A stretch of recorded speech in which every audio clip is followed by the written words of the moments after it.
Here's a piece that aims to capture your attention while maintaining a conversational tone. Hold on to your seats, because African leaders aren't holding back their feelings towards French President Emmanuel Macron. In a speech that has sparked quite the uproar, Macron claimed that some Sahel region leaders have shown ingratitude for France's military involvement against Islamist extremism. You've got to wonder, is this just a slip of the tongue, or a deeper misunderstanding between old allies? In a bold address to French ambassadors in Paris, Macron suggested that the sovereignty of Sahel nations, grappling with internal strife and violent extremism, hinges largely on France's military efforts.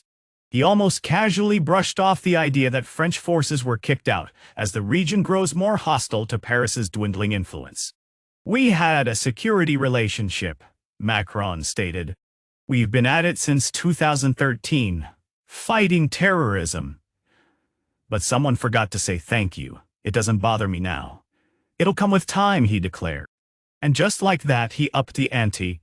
"Ingratitude, I am well placed to know, is a disease not transmissible to man." This didn't sit well with leaders across Africa. Chad's Foreign Affairs Minister, Abdourahmane Koulibaly, fired back, accusing Macron of displaying a contemptuous attitude towards Africa and Africans. Strong words, right? But that's not all.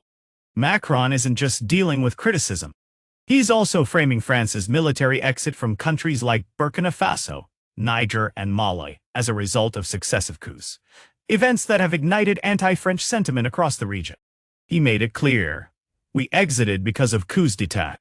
We were there at the request of sovereign states. From the moment coups changed priorities, France no longer belonged there. We're not auxiliaries of the putschists, so we left."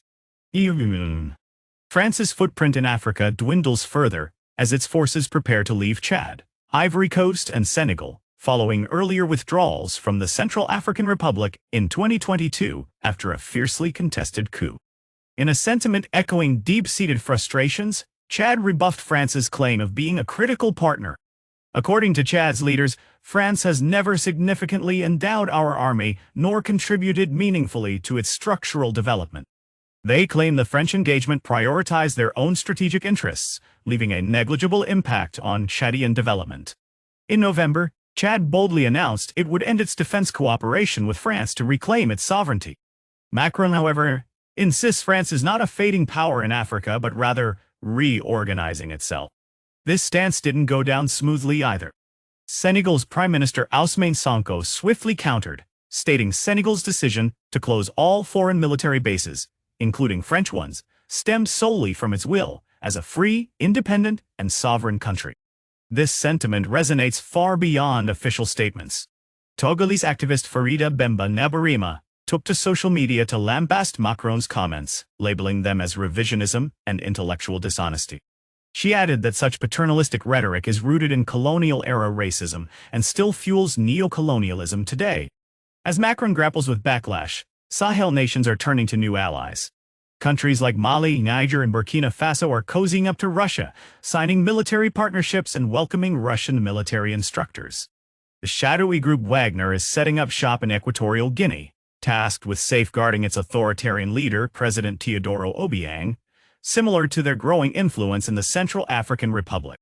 This unfolding drama in Africa is far from over. As these nations chart new paths and form fresh alliances, the geopolitical chessboard continues to shift. Stay tuned, because the next chapter is just around the corner.